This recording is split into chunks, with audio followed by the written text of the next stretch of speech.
Boa tarde! Estamos iniciando a nossa 12ª live.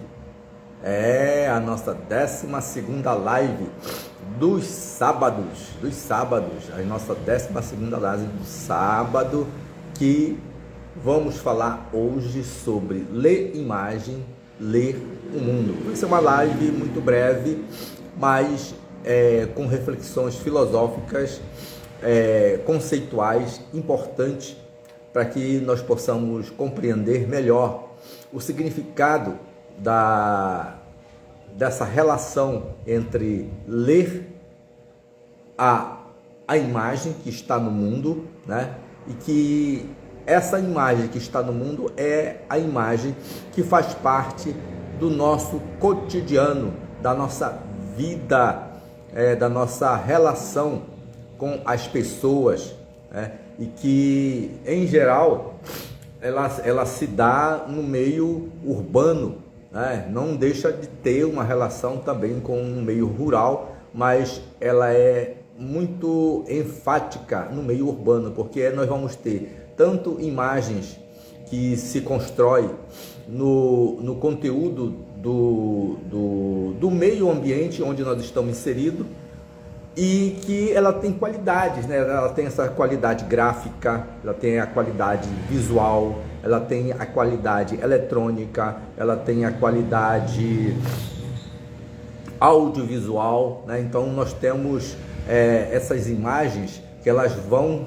aparecendo no nosso mundo de forma a nos comunicar coisas que vem se constituindo ao longo da nossa relação com esse mundo, né? Por isso que esse mundo onde estão as imagens,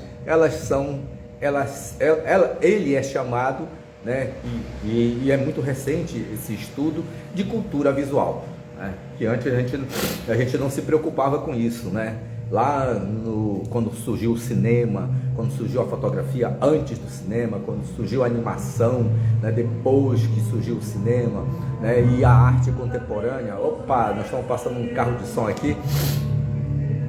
E não se preocupava muito em compreender o significado dessas imagens, né, que veio se constituindo muito intencionalmente a partir do Renascimento, quando se começa a estudar as visualidades, quando se começa a estudar os espaços pictóricos, né, e que essa construção desses espaços pictóricos, inevitavelmente, eles vão favorecer uma outra linguagem que vai surgir já no final, lá pela metade do século XIX, que é a fotografia, né? E a fotografia, ela abre um caminho muito extraordinário, porque a partir dali começam a se pensar na fotografia animada, né? E a fotografia animada surge o cinema. Dessa relação da fotografia animada, da fotografia e do cinema, vai surgir também a televisão, outro dispositivo tecnológico que vai ser desenvolvido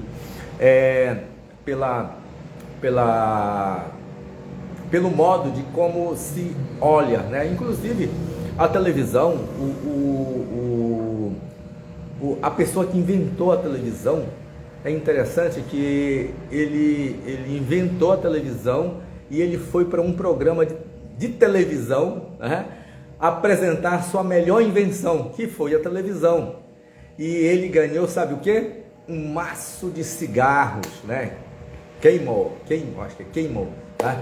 E foi o máximo que ele conseguiu, né? Ele era um agricultor e ele, olhando a sua plantação, quando ele olhou através do movimento de uma roda de carroças, de carro de boi, né? Que ela é inteiriça, né?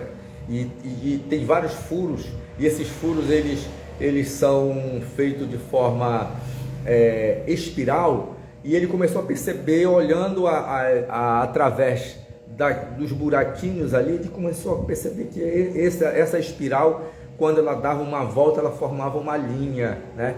E ao pensar nisso, ele começou a imaginar como é que poderia se projetar a imagem em linhas, né? Aí surge a ideia da televisão com o tubo de imagem, né?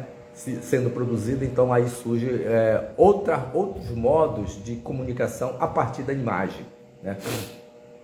E a imagem é um conceito assim muito amplo, né, para que nós possamos pensar no nosso mundo. Nós temos imagens microscópicas e temos imagens macroscópicas, né? Então, as microscópicas estão no âmbito intercelulares, atômicas, em que somente aparelhos especiais nós podemos ver determinadas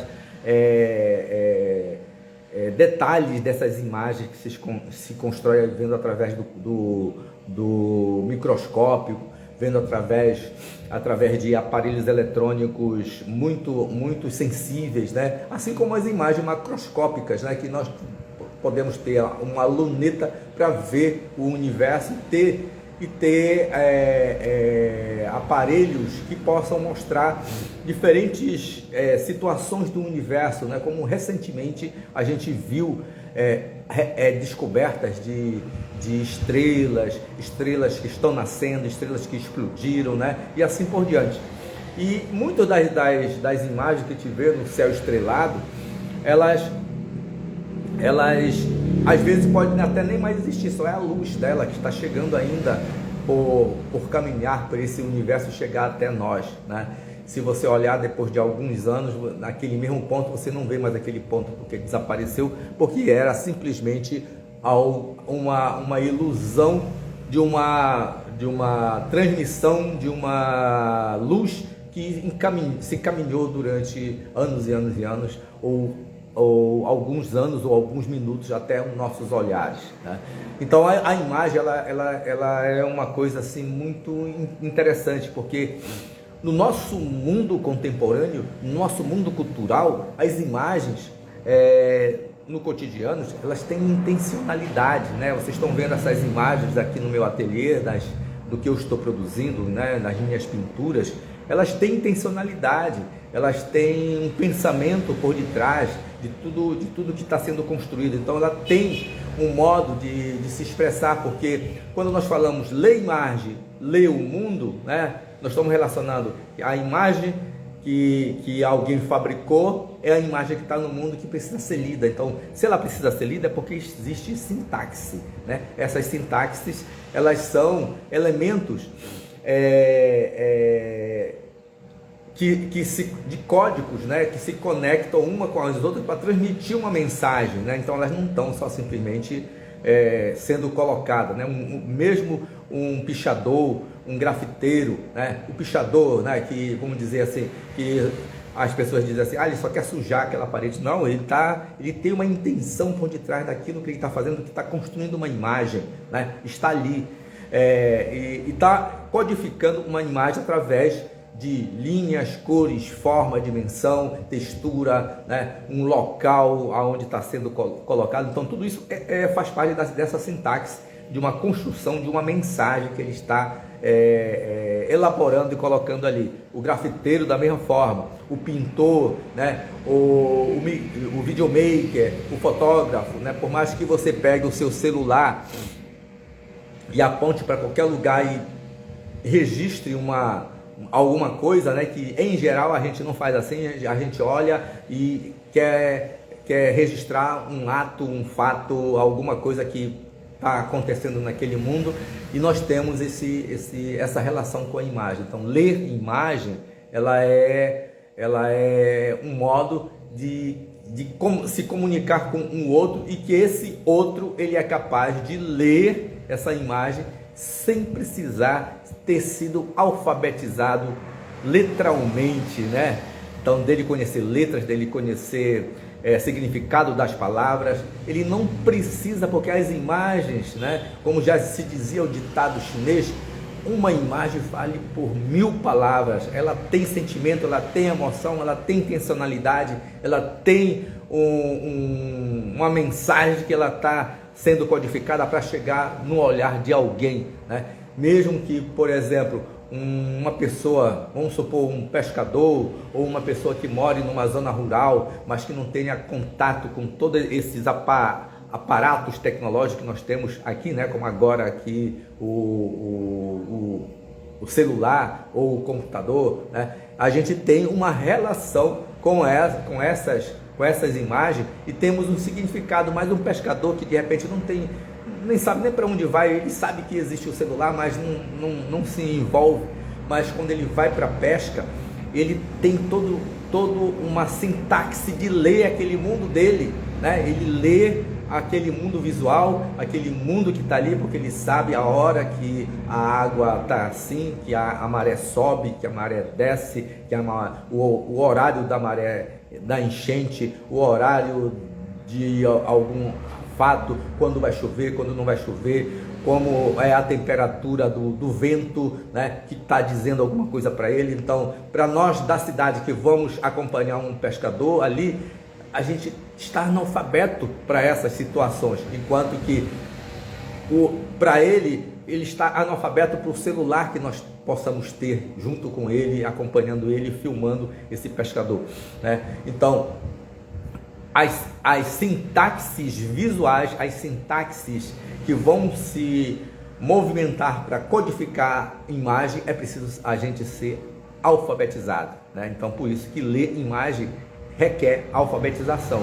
E vamos falar disso hoje, né? Está falando isso de ler imagem, ler o mundo, né? Já dizia Paulo Freire, né? Que em relação a essa questão é uma metáfora ligada ao Paulo Freire, né? Que ele dizia assim: como é que ele foi alfabetizado, né? Ele descreve lá pelas tantas num livro dele que como é que ele foi alfabetizado. Ele diz assim: no quintal caía muitas mangas, e era manga rosa, manga verde, manga... Aí ele vai descrevendo aquelas mangas todas que caíam, em que elas faziam poças de lamas, porque era muita manga que caía, mas elas ficavam, à medida que elas iam se transformando, envelhecendo, se decompondo, ela vai se transformando em matizes diferentes, em cores diversas, né? E ele vai lendo esse mundo, né? Está lendo esse mundo através da sensibilidade dele, né? E mostrando que ali naquele quintal, onde ele podia pegar um graveto, um pedacinho de madeira e riscar no chão e escrever, também caía as mangas, né? E se transformavam naquelas doçuras, né? Naquele espaço de cores, de formas. E ele vai narrando essa situação e nos comunicando esse sentimento, essa emoção dele naquele momento. Então ele lê, ele quer mostrar que as formas que estão no mundo são formas que nós podemos descrever, são formas que nós podemos narrar, são formas que nós podemos nos comunicar, né, com ele e estabelecer uma correlação sintática, né, de comunicação. Então, ler imagem, ler o mundo é essa relação que nós vamos agora poder falar. Eu não vou me estender muito a respeito disso, porque é um tema muito pontual, muito profundo e muito filosófico também, né? Que é necessário que a gente possa compreender no âmbito da escola, no âmbito do ensino da arte, né? Porque no âmbito do ensino da arte nós temos as imagens dos artistas, as imagens do cinema, as imagens eletrônicas, dos aparelhos eletrônicos contemporâneos, né? Seja ele o computador, o tablet, o celular e outros tipos de imagens eletrônicas que a gente possa ter. Nós temos imagens da televisão, ainda temos a imagem da televisão, porque a televisão ainda existe, né? Ela está aí, apesar dela já passou, ela tem essa hibridização com esses meios eletrônicos que a gente tem utilizado, né? Porque nós podemos passar no celular a televisão, né? Que ela pode ser transmitida através do celular também, né? E ter todos esses aparatos do mundo contemporâneo que faz com que a gente possa constituir intencionalmente imagem. Então, tudo que está aqui no mundo eletrônico, ele não é só simplesmente por estar no mundo eletrônico. Ele tem intencionalidade, apesar de que pode ser que num dado momento alguém possa postar algo sem intenção, mas já tem uma intenção por não ter tido intenção, que constrói intencionalidade na cabeça das pessoas que estão vendo.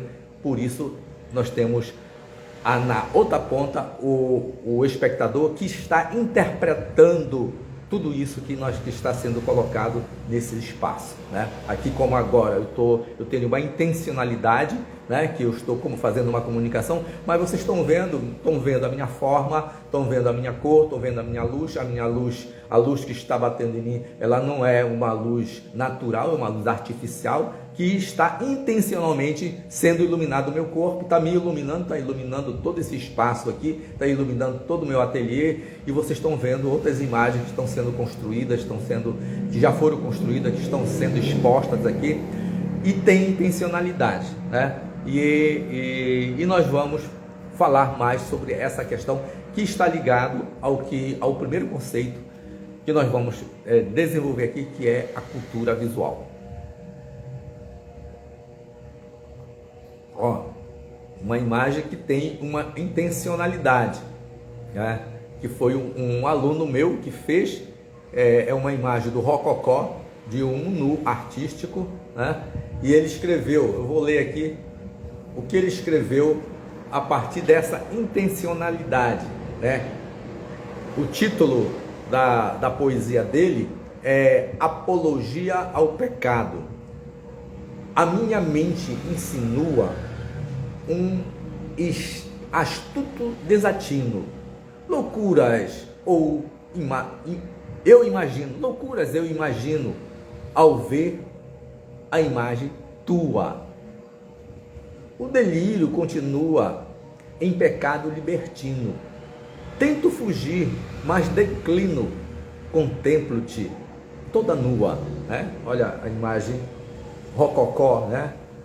Nua, sentada como te vejo, em posição imponente, já não contenho o desejo. Não sei se você consente, mas declaro que almejo possuir-te totalmente, né? Ele escreveu isso. Eu estava dando uma aula de História da Arte na pós-graduação, no mestrado, e estava apresentando o rococó, e ele encontrou essa imagem. Quando ele foi apresentar essa imagem, ele trouxe esse poema, e depois ele fez essa caneca, né? E me deu de presente, né? O nome dele é Francisco Magalhães, né? E essa turma criou o grupo Van Gogh, né? Que até hoje a gente se encontra ainda, tem a saudade desse momento, desse encontro, né? Porque era uma turma em geral grande, que eu tive, e nós trabalhávamos essas questões da história da arte, e ele trouxe esse poema, e é muito, muito interessante, né? A gente poder ver que, ao falar do poema, nós estamos falando também de uma imagem de ler o mundo. Ele está lendo o mundo. Quem é o mundo? A escultura, a rococó, que ele interpretou, né, a partir do poema, né? Uma releitura que ele fez. Tá? Então vamos iniciar. Então, nós vivemos mergulhado no mundo de imagem, e esse mundo de imagem a gente chama que nós dizemos que nós vivemos numa era da cultura visual, né? Então, por ter tanta imagem, tanto tipo de imagem, como eu falei, microscópica, macroscópica, imagens presentes, imagens passadas, imagem intencional, imagem não intencional. Então nós vivemos num mundo abarrotado de imagem. Então, o que é então a cultura visual, né? A cultura visual é um campo muito recente de estudos, né? Eu acho que da década de 90 para cá é que essa cultura visual ela começa a ser erguida, né? Ser estudada pelos historiadores, pelos filósofos, pelos sociólogos, né? E sociólogos da arte, né? Estetas, né? Começaram a pensar nessa cultura visual, que é um campo de estudo que aborda processos culturais, né? Processos culturais que estão ligados aos hábitos, aos costumes visuais, né? Nós temos costumes visuais, né? Nós temos hábitos visuais, né? Referente a ou várias tradições de povos, né? Os próprios povos indígenas, os povos negros, os povos outros tipos de povos ribeirinhos e outros grupos, eles têm os seus hábitos, costumes e se referem especificamente a uma determinada situação da sua cultura, né? Então, a área que, sobretudo, procura entender esses aspectos visuais como fonte de transmissão cultural e as relações e interferências que os sistemas culturais elas acarretam ao processo visual de identificação e entendimento do mundo da realidade, eles são propositais, né? Eles aparecem propositalmente nessa realidade, né? Então, esse campo de estudos visuais, ele é muito recente e ele nos dá uma ampla visão sobre o significado e a importância dele na nossa vida, né? Deixa eu dar boa tarde aqui para Krishna Rohini, Krika Rodri, Krika, olha que nome legal, Krika Rod Krishna também, nome bonito, né? Inclusive a minha filha, né? Eu acho que é a minha filha aqui. Eu tenho uma Krishna Rohini na minha vida. A Aline, Mari Martins, Moroto Cristiano, o Moroto, acho que é Moroto muito Cristiano, Marisa Isadora, né? Rande Silva, Caroline, Márcia Pinheiro, Jula Toledo, acho que é Jula Toledo, Débora, Cássia, Denise, peraí que eu me perdi aqui agora, Denise,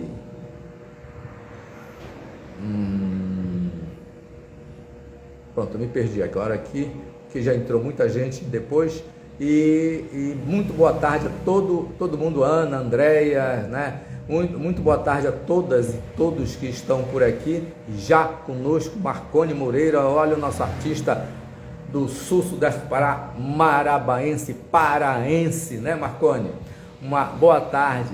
Gente, coloque aí de onde vocês são para que a gente eu possa poder ver a dimensão dessa live que ela alcança, porque a gente tem alcançado locais muito, muito interessantes, Minas, Rio Grande do Sul, Bahia, Pernambuco, Ceará, Piauí, Amapá, Manaus, Acre, né? Então, em muitos locais do mundo, Mato Grosso do Sul, né? Em muitos locais do Brasil, a gente tem atingido e trazido essas comunicações, né? E como nós estamos falando aqui de cultura visual, é essa cultura, né, diversa desse Brasil diverso que todos nós estamos envolvidos, né? A Cássia diz que ela é de Belo Horizonte, Minas Gerais. Aí, muito bem, né? Então vamos continuando aqui, tá? Então nós temos 3 significados para pensar a cultura visual, tá? O primeiro significado se relaciona a uma indagação sobre as práticas culturais do olhar, né? Como é que o olhar ele faz para ver, né? Porque aí nós temos o olhar que vê e o olhar que observa, né? São duas coisas diferentes, o olhar que vê e o olhar que observa, né? E que o efeito desse olhar sobre quem vê, ele cria os sentidos, né? Ele cria sentidos, né? Então, assim, esse olhar ele está impregnado de marcas culturais e biográficas, né? Por quê? Por que marcas culturais? Porque é de onde eu venho, né? De onde eu venho, eu trago uma referência cultural e biográfica, porque faz parte do meu crescimento numa determinada cultura de olhar. É um modo que eu aprendi a ver, né? Porque, por exemplo, um determinado matiz de cor, ele pode ter um significado muito forte para mim, né? E pode não ter para outra pessoa, né? Por quê? Porque é uma marca biográfica, é uma marca de sentimento, de emoção com que eu fui criado, tá? Por exemplo, a cor roxa, né?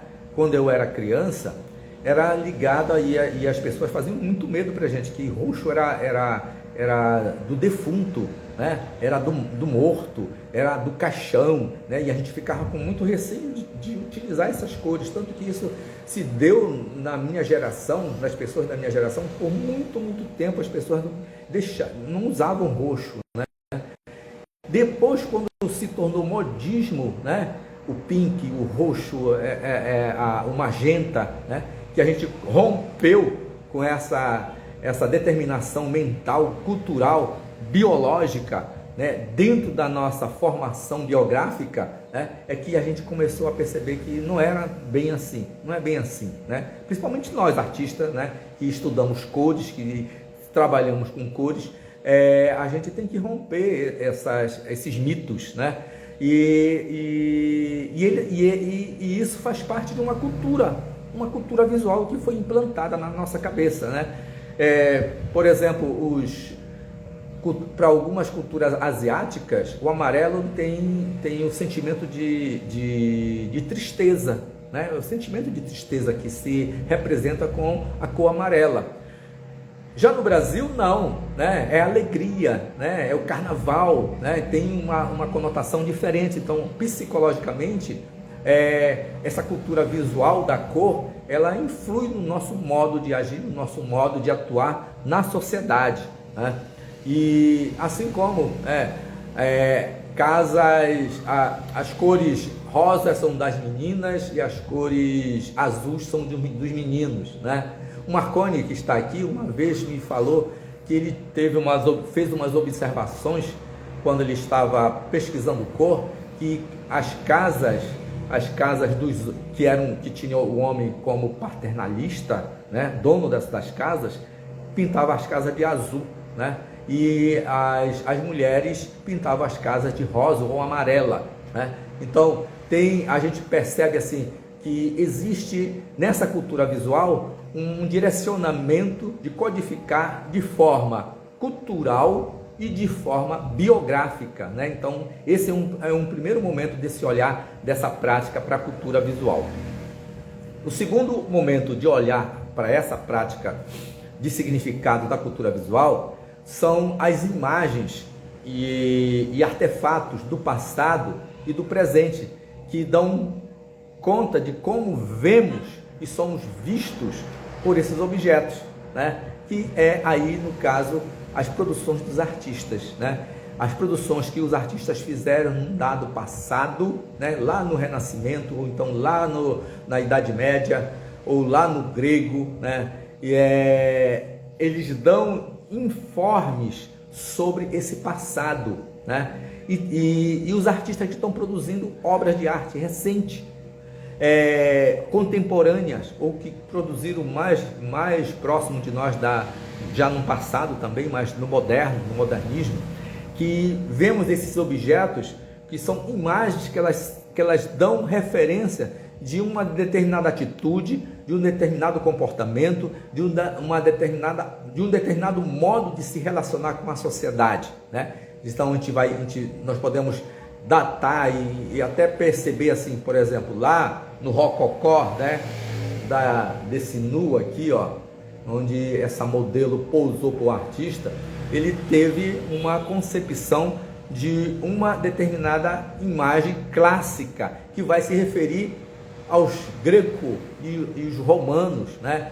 E ele produz ali, né, que já é depois, o Rococó é depois do Renascimento, um pouco mais do Barroco, e produz essas belezas de imagens polidas no mármore, né? Esse modo de datar, de poder perceber de que essa imagem é do Rococó, essa imagem é do Barroco, essa imagem é daqui, é dali, não sei o que, e caracterizar pelos seus estilos, pelas suas formas, né? Dentro da história da arte, são referências fundamentais de constituição da cultura visual, que essa cultura visual, a gente pode dizer, sempre existiu, só que a gente nunca caracterizou como cultura visual, como sendo cultura, e agora nós estamos caracterizando ela como cultura, uma cultura visual, que se constrói uma visualidade dessas imagens que são as imagens dos artistas, né? Dos fotógrafos, dos cineastas e outras, né, possam surgir aí, dos gravuristas, né, dos artesãos, das artesãs, né? Então, o terceiro significado para pensar a cultura visual, dentro disso que nós estamos falando, é a condição cultural. Essa condição cultural, ela está marcada por nossa relação com as tecnologias. Olha assim, aí nós estamos bem contemporaneamente, né?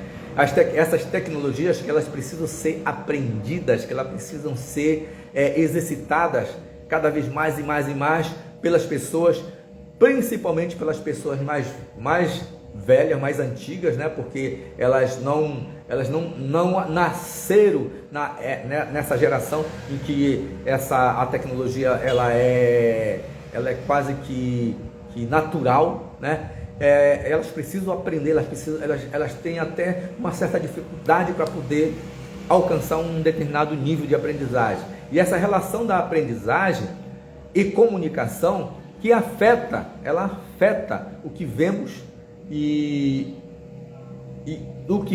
como nós mesmos nos vemos nesse mundo, né? Então aí nós temos todas as tecnologias que estão, né, digitais, as tecnologias informacionais, as publicidades digitais, né, todos esses aparatos eletrônicos que o nosso mundo contemporâneo ele abarca, ele está sendo trazido para esses três momentos. Então nós temos esses três momentos fundamentais. O primeiro, que indaga sobre as práticas do olhar. O segundo, sobre os efeitos das imagens que são produzidas pelos artistas, por essa cultura visual intencional.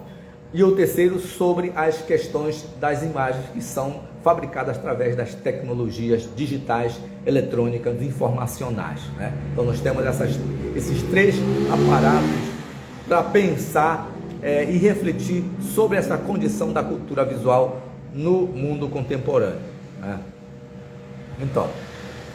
Então aí eu trago agora para cá, o âmbito do que a gente tem trabalhado aqui, sobre que papel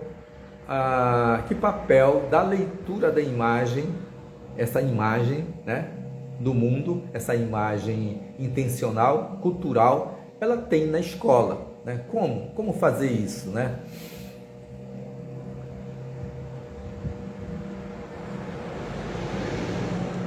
Como fazer isso para pensar? Como fazer isso para se relacionar com esse papel da leitura, né? Porque, como eu falei no início, se é um código intencional e se é lei e tem uma sintaxe, é preciso alfabetizar, né? Então ela não é algo espontâneo, ela é algo fabricado, ela é algo que a gente tem que aprender, né? Assim como, por exemplo, agora eu estou falando aqui, mas falar nessa língua que eu estou falando, me comunicando com vocês, e escrever como eu estou lendo aqui no celular, os nomes de vocês, os locais de onde vocês estão, né? O que vocês estão lendo, o que eu escrevi também, né? Não é natural, isso é artificial, isso é cultural, né? Então nós somos o Kant ele tem uma coisa muito interessante para dizer sobre isso. Ele diz assim: isso é a primeira violência simbólica que nós recebemos no mundo. Olha só, né? Então nós fomos violentados da nossa natureza, né, para poder aprender a ler e escrever, né? Então toda criança ela é violentada nesse sentido, para aprender a ler e escrever, porque não é o natural. O natural da criança seria riscar, desenhar, né, se comunicar através das imagens, né?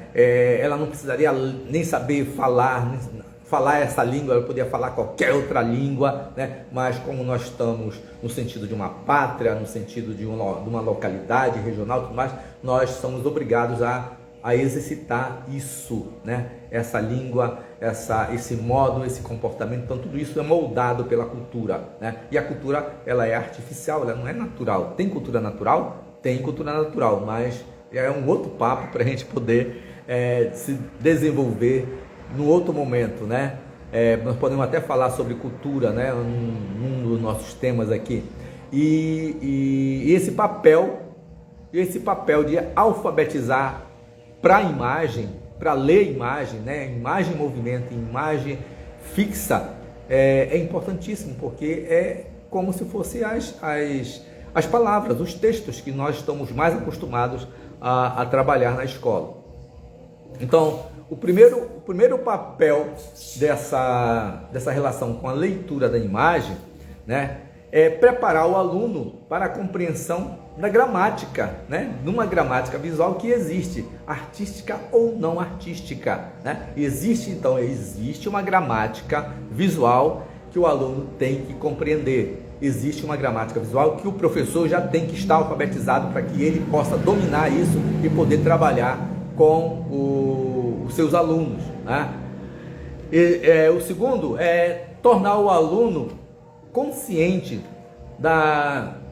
que tudo que é feito do homem pelo homem é humano, né?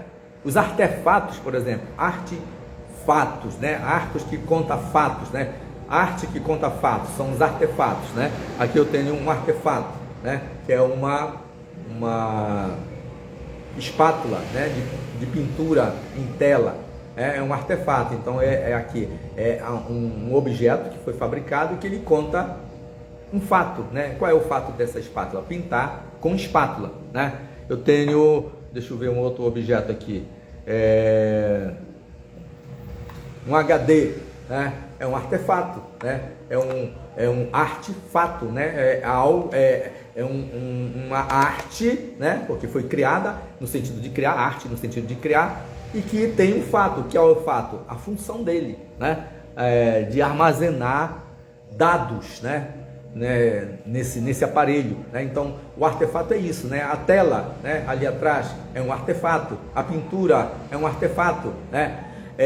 Quando nós vemos assim, por exemplo, a criança na sua infância, a infância é um artefato, né? Porque foi criada pela cultura, né? Então tornar o aluno consciente dessa produção humana. Então o homem, ele produz coisas, né? Produz coisas e coloca no mundo não de forma não intencional, ele coloca sempre no mundo de forma intencional, sempre tem uma intencionalidade. Se a gente for procurar, tem um discurso, tem uma narrativa, tem algo que está sendo dito ali, mesmo que seja contraditório, mesmo que seja sem querer, foi sem querer, né? Mas está dito, está posto e está ali na cultura, né? E foi feito por alguém que está se relacionando com esse âmbito da humanidade. O terceiro papel da leitura, né, da imagem na escola, é que através da produção da imagem desses artefatos na sociedade existe uma comunicação estética. Olha só como é interessante sobre isso. Existe uma comunicação estética. Por que uma comunicação estética? Porque o estético, ele se refere ao sentimento, à emoção, a um prazer, a um desprazer, a uma dor, uma não dor, quando estão falando de sentimentos, são uma diversidade de emoções, né, e de outros sentimentos que se instalam no momento de uma determinada comunicação. Que uma comunicação, por exemplo, um grito, ele pode ser feito de forma intencional, de forma de não intencional, num susto, né? De forma comunicacional, né? Porque ele quer comunicar, por exemplo, algum perigo, há um grito e assim por diante, né? Vê as crianças bem pequenininhas, elas choram, né? Elas usam a comunicação estética do choro para poder dizer para a mãe, dizer para o pai, dizer para as pessoas que alguma coisa não está legal com ela, né? E às vezes ela quer mandar uma mensagem e dizer que ela quer daquele jeito, porque os adultos não querem mais fazer com que seja do jeito dela, ela chora, né? Aí já se torna um negócio assim de comunicação muito intencional, porque a criança utiliza o choro para provocar uma determinada situação e que é uma comunicação estética, né? Então, através da produção das imagens, desses artefatos, das coisas que nós estamos produzindo no mundo, tem uma intencionalidade, tem uma comunicação estética, né? E então nós podemos procurar isso através da leitura, né? Da leitura do mundo. O mundo imerso, o quarto papel da leitura da imagem na escola é que o mundo imerso na imagem produzida traduz um sentido que oferece significados, né? Seja ela através da cultura popular, seja ela através da cultura visual, seja ela através da cultura industrial, né? Existe uma imersão imagética, né? Que traduz um significado, né? Então, por exemplo, os brinquedos das crianças, eles não são feitos de qualquer jeito, né? Tem uma imersão na imagem, né? Porque as cores dos brinquedos, né? O meu e-book, né? Tem aqui uns brinquedos, observe, as cores que eles foram feitas aqui, não é simplesmente porque o industrial, o fabricante, ele quis fazer daquela cor. Não, tem toda uma intencionalidade, né? Imagética, que vai produzir uma intenção por detrás de tudo aquilo, né? E isso é importantíssimo conceber, né? E por falar sobre essas questões de produção intencional, tá?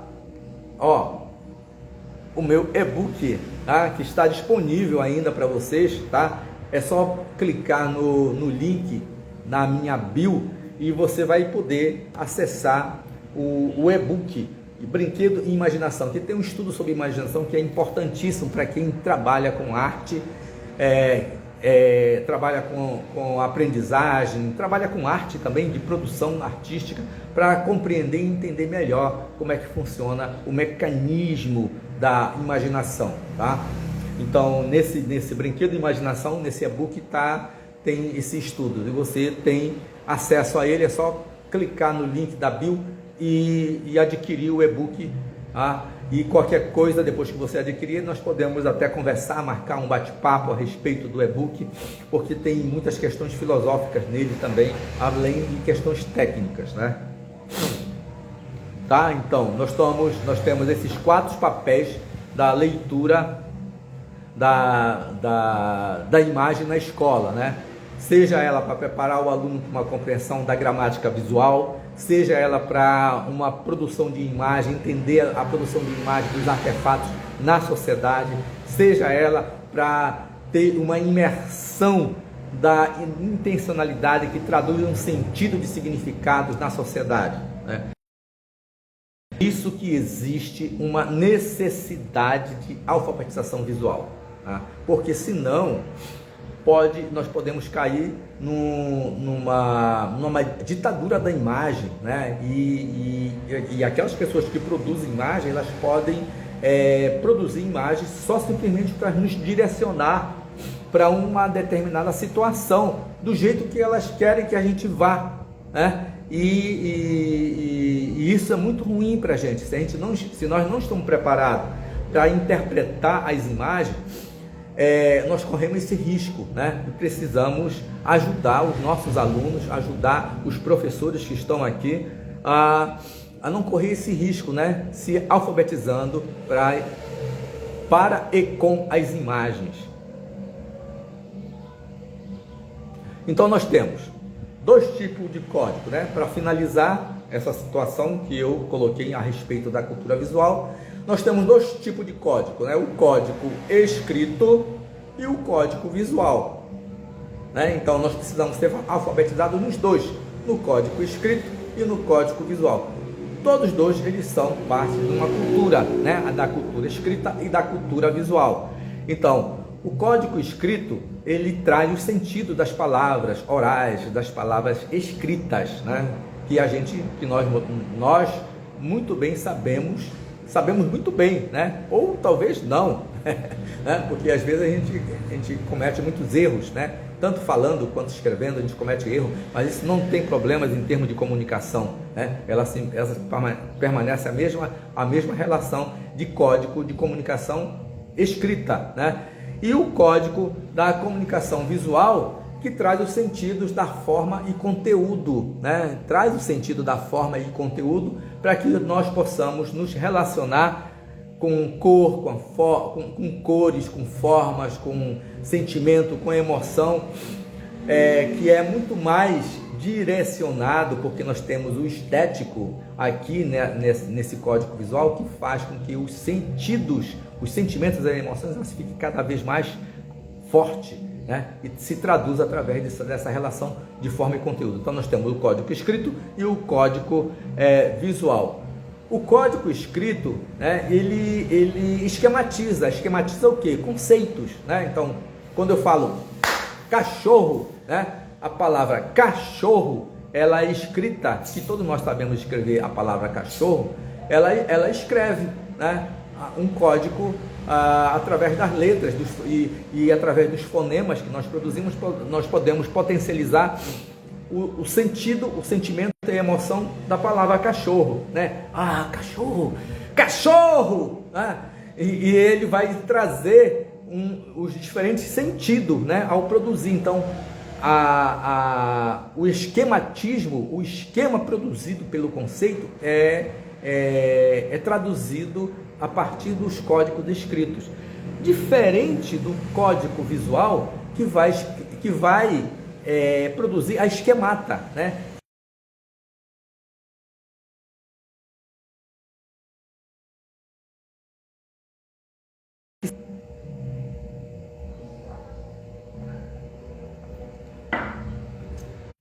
Oi, voltei. É o signo cachorro, né? Que é a imagem cachorro, né? Imaginação, né? Então, quando eu falo cachorro, para cada um de nós que estamos agora aqui escutando a palavra cachorro, tem uma relação com cachorro. Uma relação pode ser de afeição, de medo, de terror, de carinho, de docilidade, né? Então, conforme nós tivemos na experiência com cachorro empírica, nós temos uma esquemata que relaciona essa ideia do cachorro que aparece como imagem na nossa cabeça, né? Então nós temos o esquematismo, que é o conceitual, e o esquemata, que é o signo que representa essa ideia. Os esquemas das flores, dos insetos, né, são as categorias, né? E a esquemata ela vai trazer os símbolos, né? O que significa, né? Eu falei em signo na esquemata, mas nós temos o símbolo. E símbolo vai estar. Nós temos a imagem do zumbi, né? E nós temos o conceito zumbi, que é uma categoria do entendimento a partir do código escrito.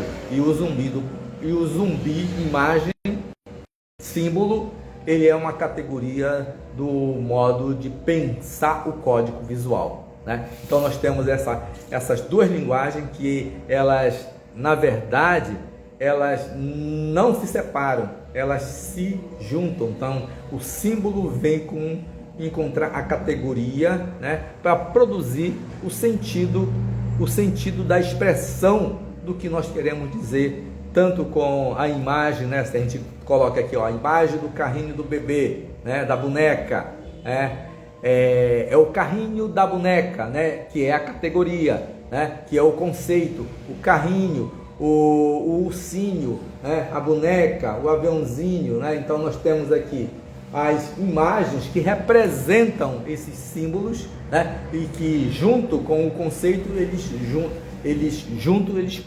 constituem um signo. Então, o que acontece na escola é que a escola ela prioriza a alfabetização letral, a alfabetização através do código escrito, né? E deixa de lado a relação do código visual, que a gente está constantemente no mundo interagindo com ele, como agora nós estamos aqui interagindo com o código escrito e com o código visual, né?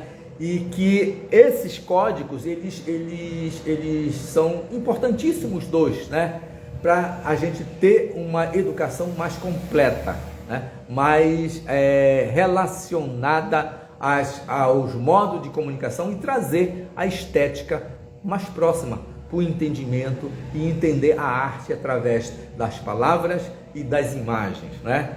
E é isso aí, gente.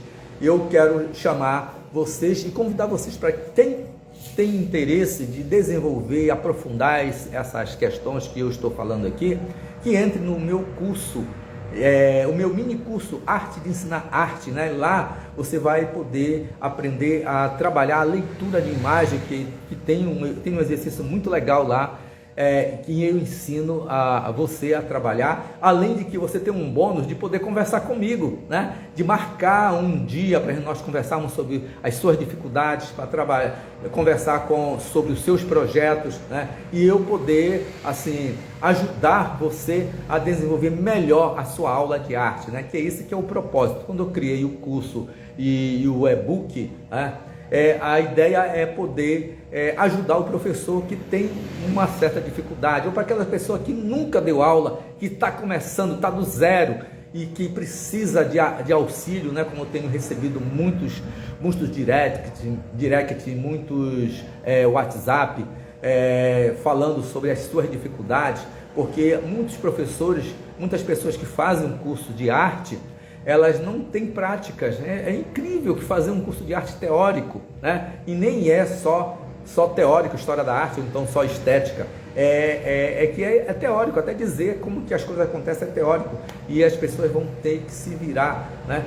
E a gente traz esse curso para a gente poder ajudar você a se desenvolver. Eu vou fazer um módulo para acrescentar mais. Eu tenho lá um módulo de prática, eu acho que tem algumas práticas que eu coloquei nesse curso, acho não, tenho certeza, né, que estão lá, mas eu vou ampliar essas práticas para que você possa melhor utilizar nas suas aulas de arte, né, porque tem gente que está formado, mas se formou com um rigor tão profundo na sua licenciatura, que quando chega na escola a realidade é totalmente diferente. Não é aquilo que ele aprendeu nos ateliês das universidades que tem que ser aplicado lá na sala de aula, né? E a gente precisa com urgência de poder trabalhar essas questões. O currículo da BNCC, ela traz muitas informações, mas não traz as práticas, como é que se deve utilizar. Tem muitas sugestões, muitos caminhos interessantes, mas que o professor precisa saber como fazer isso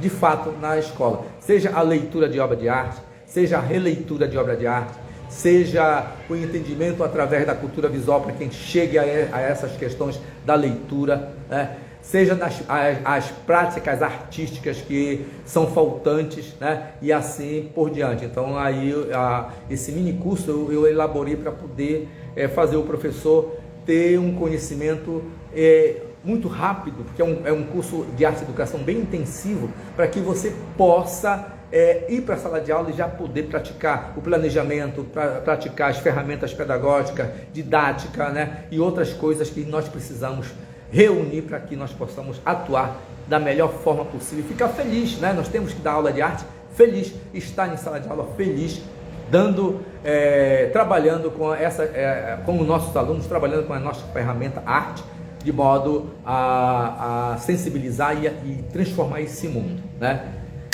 É isso, gente. Então, alguém quer se manifestar, fazer algum comentário, dizer alguma coisa para nós aqui, né? Que nós estamos aqui, né?